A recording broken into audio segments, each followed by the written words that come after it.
Well, hey there, peeps. How's everybody doing today? It's been a while, maybe like 2 or 3 days. Seems like a while. Seems like this whole year has just gone by so damn slow, but at the same time, extremely fast. That doesn't really make sense, but I'm sure a lot of you know where I'm coming from. It's been a crazy year, in a lot of ways. COVID-19 is just one of the issues. I know there's a lot of contentious discussions about whether it exists, whether it's used as a propaganda tool to keep people locked up, and all these things. It doesn't matter. What I'm talking about is the actual effects that it's having on society, whether it's real or not. And most of us around the world have had to face some bullshit this year. And it's interesting because when I sat down to make this video, I was going to talk about very briefly about the election and what happened. And I know a lot of people don't like politics, and believe me, I don't either. Politics are one of those things that you're forced into. Whatever country you live in, whatever neighborhood you live in, your community, decisions that are made affect you. And so you are forced to participate. But I thought about this and I realized, if I talk about, let's say, the presidential election, a lot of people who watch my channel aren't from the USA. So it's like, what do they care, about what's going on in the USA? So it's interesting talking about subjects that don't affect everyone. But when you talk about COVID, it affects everyone in the world. Just using that as an example. But to get to the point here and to move forward, because I don't really have a planned video here. This is just one of my rambles. So be aware of that. And I also am not going to cater to any divisionary tactics or bullshit. People are going to definitely, there's guaranteed to be somebody who's already posting something in the comment section right now about how the counts are illegitimate and they're going to take it to court and Trump will win. I think it's time we all get past this. I am not a Biden supporter. I'm a person who realizes a guy like Trump is dangerous because character matters. A lot of people have been making fun of the liberals for, why are they getting emotional about these things? As if they don't understand the concept of emotion. Now, I'm going to be honest, I reluctantly participated in this election, but I didn't really have any emotional stake in it. At least I didn't think I did, until last night, when Joe Biden and Kamala Harris gave their speech. Now, I'm not a fan of either one of them. And that's why when I watched it, I thought, oh, here's just some more politicians. Just telling people what they want to hear. But I listened. And I cried. I truly cried. I was really analyzing my emotions of why am I feeling this way. It's like a weight has been lifted off of my shoulders. Not for my sake, but for those in my nation who fear being hunted down or excommunicated or kicked out of the country because of who they are. Or people who aren't taken seriously because politics, everything takes a back seat to image and re-election. And finally, after all these years of 4 years of complete nonsense, divisionary tactics, and banter from the president, there was a normal human being up there speaking to people with empathy. And that to me means everything. Character truly matters. And I'm telling you that not because I want to talk politics, but because I'm surprised. I'm surprised by my reaction. I'm actually genuinely shocked at how much I've been really holding back over these last few years. I've lost faith in humanity. I've lost faith in people caring about one another. I figured that people are just done with living a respectable, understanding, tolerance, a life where we can talk with one another. It seems like it's just been stripped away from us. And I never realized, honestly, and it's foolish for me to not realize this, how much it really matters that a leader cares about the people. How much that actually has an impact. Because it's easy for me to think, well, most people are strong-headed, they understand what's going on, and they'll just live their lives and say, screw leadership. But that's not the case. And I know that's not the case because even I was emotionally affected by this burden that we've all been carrying. Now, let me turn this around, because it's not fair for me to talk about a burden when there are half of the nation out here, or at least half of the voters that voted in this election, are now feeling the exact opposite emotion that I'm feeling. There are many of you out there who are Trump supporters, who feel let down, who feel like the nation has lost its way, we're going to revert to some socialist principles, and we're going to lose our way, and we're all screwed. That there are people who really believe that if Biden was elected, it's going to be chaos in the streets and the cities are going to burn. I can't tell you that's not going to happen, but I can honestly say in my heart, the way I feel about this, I don't think it's going to happen. In fact, I think that we are going to calm down and get back to being adults again. But there are millions, tens of millions of people in America right now who feel let down. They feel like the elections are biased and skewed and that there's fraud. And let me address that for a minute. There may be some fraud. There may be some fakery and bullshit. I honestly don't believe that there's any significant fraud to the point where people are claiming, and almost all of these claims have been disputed. But the fact is, we have a new president. It is Joe Biden, and just like Trump supporters 4 years ago said, hey, he's president, deal with it, we have to revert and go back to that same statement. Deal with it. All of us have to deal with it. Do you think I want an almost 80-year-old man in office who can barely speak? No. But I realized how important it is to have a person who shows empathy. It's so important. Actually, I watched a clip. I don't watch mainstream media. I don't watch the news, CNN, NBC, any of those. But I guess there was a clip the other night with Van Jones, I think it was. I think that's his name. Where he was like saying character matters. And he started crying on the news. And I thought of how many people think of that as weak. And I think, how can you think of human emotion as weak? And these are genuine responses to the situations that we're all dealing with. But what's most important right now is that we come together. We have to. We're facing an extremely dark winter, people. With COVID, it's going to get much worse. While everybody's tied up with the elections and all these details, COVID's doubled in the last few weeks. The cases have doubled. There are a lot of people who will suffer. Am I worried about it? No, not in the least, honestly. I mean, sure, I'm careful and I'm cautious, but I'm not worried about dying from COVID-19. But I'm worried about my mom dying from it. I am worried about my elderly neighbors dying from it. I am worried about the nurses and the doctors who are going to have to deal with all these patients in the hospitals. I am worried about the crematoriums being overloaded and burying bodies in pine caskets on an island somewhere off New York coast, as we did months ago. And a lot of people are still unaware of this. America dug mass graves this year. Mass graves, because we didn't have an ability to bury all these people.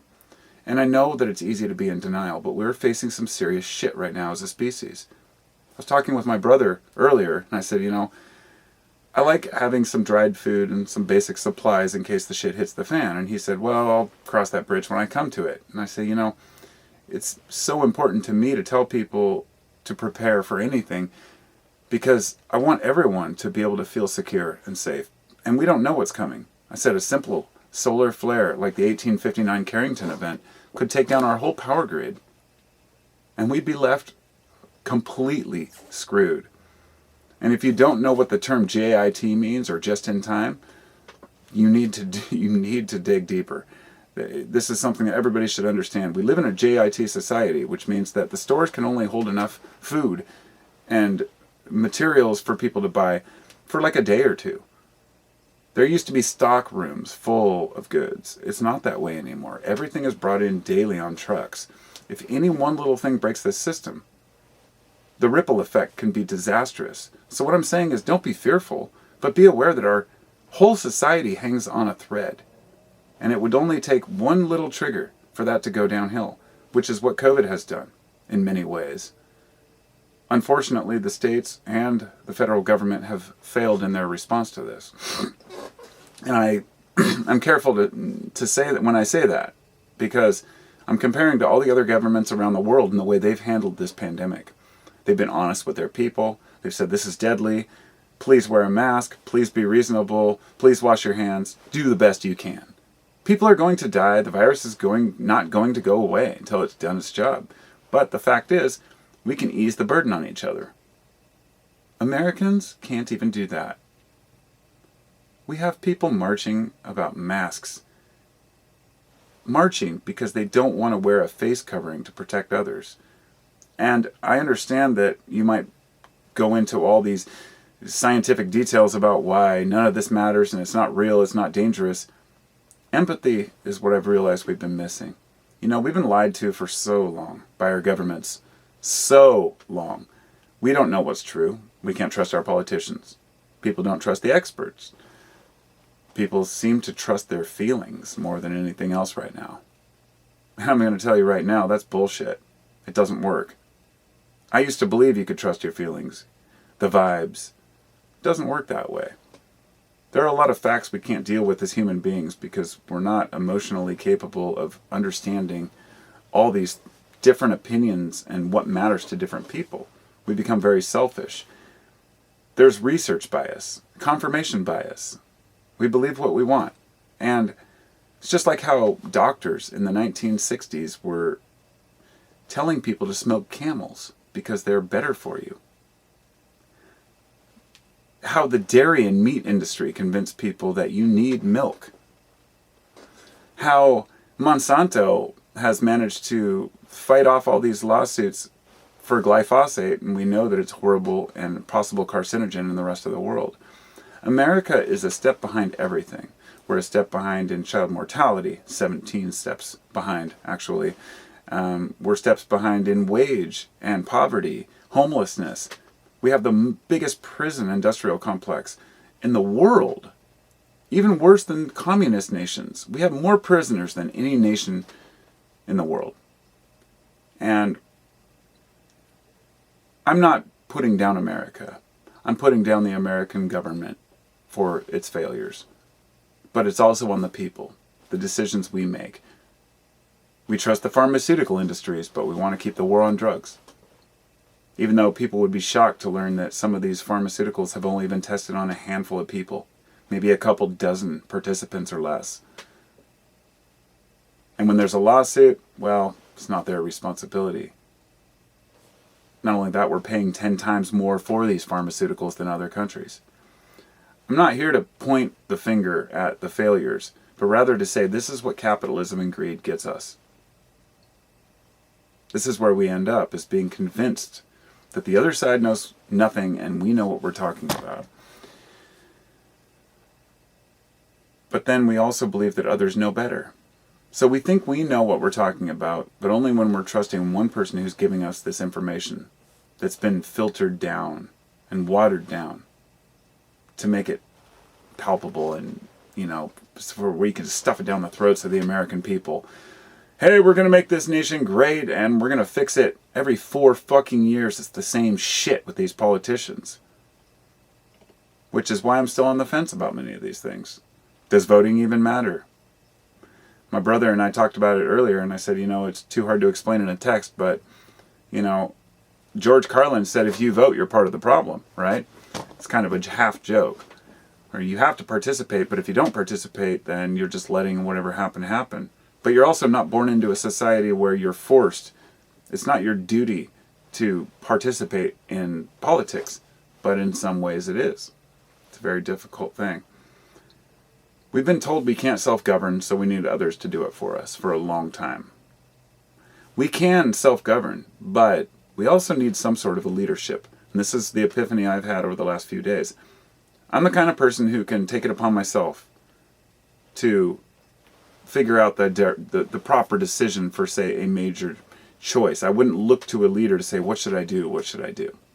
It's kind of like the people who wait for FEMA to show up when there's a disaster. No, get your shit going. The government is incapable of saving the people. They're not there for that. It's up to you. You're an individual. You have to be strong. The government is never there to bail us out. But there's a certain amount of self-governance that we have to have. It's a responsibility, our civic duty as humans, to be prepared for anything. In fact, even our own government tells us to have a dry food supply and all these, essentials in case of an emergency. That's considered a civic responsibility, because otherwise the stores get flooded and they sell out of toilet paper. See? And the media circus is not something I'm going to touch on in here. The media does not have your best interests at heart at all.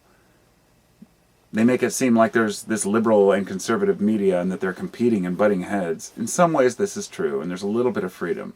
Just enough to give the illusion of choice. But there are certain stories they won't talk about. Nobody's covering the 20-year war in Afghanistan anymore. I'm sure those soldiers that are over there would like to be noticed. But it was Aldous Huxley who talked about in Brave New World, there was a drug called Soma. Now, Soma is actually a pill. A phenomenal pill, mind you, that I very much enjoyed. I don't even think they make them anymore. And I'm sure that was taken from the Huxley, thing. But Soma was an ancient... It was supposed to be this ancient medicine, this ancient drug. Nobody's quite sure what it was. But Soma was used in his book as this pill that was given to people where they would just be cool with whatever's going on. They just fall in line, live their lives, and let the government does what it's going to do. And we've done this willingly, only the pill. At one point I thought would be pharmaceuticals, antidepressants, anxiolytics, Valium, things like that. But no, it was a cell phone. A goddamn cell phone. Telephone with access to everything you could possibly want, which is in our face for several hours a day. And I know some people say, no, I'm not that guy. No way, I put my phone down. Fine. But we're all sucked into this system by the idea that we're going to find more out about the world by looking on the internet. And at one point I believed that would be true. And finally now, on this precipice of change, worldwide, through technology and chaos, I've learned that we fooled ourselves. And I always knew this. I knew social media was bullshit. I don't have Facebook because I know how fake it is. And even the comments and the discussions we have on Twitter and YouTube are all bullshit too. But there are some good conversations that take place if you know the people you're talking to. But a lot of it gets drowned out by the nonsense, the trolls, the haters. There's so much bullshit out there. What's really important is we stop looking at the internet for a minute and look at your neighborhood. Look within. You might live in a really rough neighborhood. But even then, I bet people come together and help one another. I bet there's food drives and coats to give to the kids and those little things that make a society worth living in. The things that say we do still care, With what's going on right now, we need healing. The election's over. We need to move forward. There are still people out there saying there's going to be a civil war. And let me just tell you this. There's not going to be a civil war. There's nothing out there that is so worth fighting for. No one policy or idea that's worth fighting for. To where millions of people are going to march in the streets and take up arms against one another. And I'd like to say this. A lot of guys today just play too much Call of Duty. These G.I. Joe guys, dressing up in full camo and fatigues with all their extra clips and their AKs or whatever, standing there in the street like they're what? What are you going to shoot the vote? You're going to shoot the virus? I mean, it's time to really mature a little bit. My father taught me to use firearms. I have a high respect for firearms and I know how to shoot. I'm not just some pansy liberal who is scared of guns. I like guns. They're fun to shoot. But when you're carrying it around in an urban setting, when there's just people standing with signs, it's just pathetic. It shows a lack of confidence in just being who you are. And that can let us down. But it's too much Call of Duty. There's not going to be any urban warfare. And I'll tell you this, the minute that you jump behind a wall with those fatigues on and you're shooting off rounds and there's smoke all over and you shoot somebody in the head and you're getting shot at, you probably just go home. Because you'll realize I'm fighting for nothing here. If you're going to fight for anything, fight for your neighbors. That means that some of your neighbors are going to have different viewpoints than you. Some of your neighbors are going to be conservatives. Some of your neighbors are going to be fucking liberals. It is the way it is. Shooting each other will not solve anything. Just remember that we were sent into Iraq with the idea of weapons of mass destruction. It's always about some threat, right? And then that threat turns out not to be there. And we find out that maybe people are just people. If we're going to have a revolution, it should be for everyone. A lot of people in power don't want that. They don't want people getting together for the same cause. It's called divide and conquer. It's one of the most well-known propaganda techniques in history. And it's successfully being implemented in this country and elsewhere under the guise of patriotism or nationalism or freedom. And it's total bullshit. And if you're buying into it, I pray that you will find a way to really think critically about this and realize that taking up arms against each other will not solve anything, and most people will never do it, right?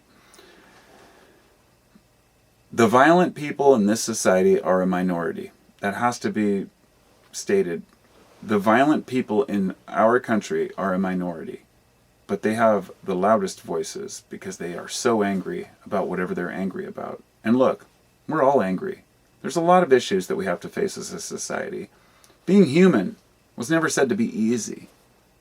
But the reason we won't have a civil war is because there's no goals. You're not defending or fighting against slavery. You're not defending or fighting against any particular policies. It's just people who are angry and really don't even know why. Because Trump's going to blow the country up or Biden's going to create socialism. In reality, they're both just figureheads. Regardless of who won, the people are still here. And we still have to face the same shit. But I won't deny that it was a big relief seeing somebody talk to the people as if they're human beings. I'm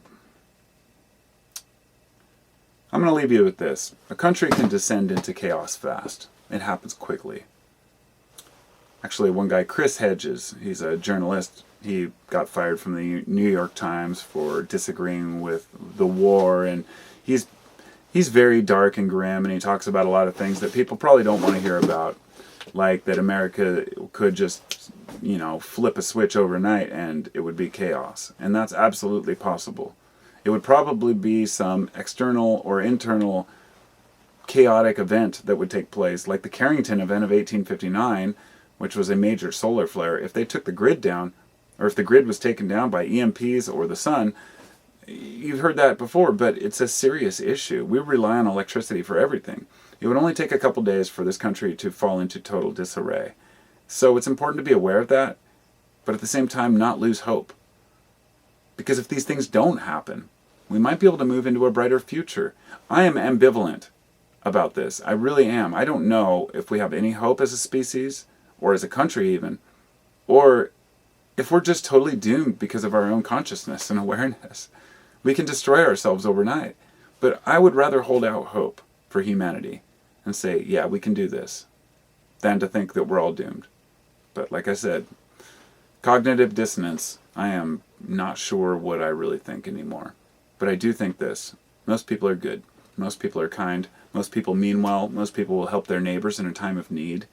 Most people just want to live their lives in harmony without having to worry about an attack from another country or their own neighbors, or ripping out political signs out of each other's yards. Can we all grow up together and move forward? I really hope so. I really, really hope so. Because that feeling of relief, knowing that there's just somebody who can speak to the people, I know half the country doesn't agree with that. I know the Trump supporters are angry. But instead of saying, ha, fuck your guy, I told you so, I'm going to say, let's hold hands and say, hey, kumbaya, let's do this. Let's fix our goddamn country, instead of fighting about stupid shit that politicians want you to argue about. Be well, peeps.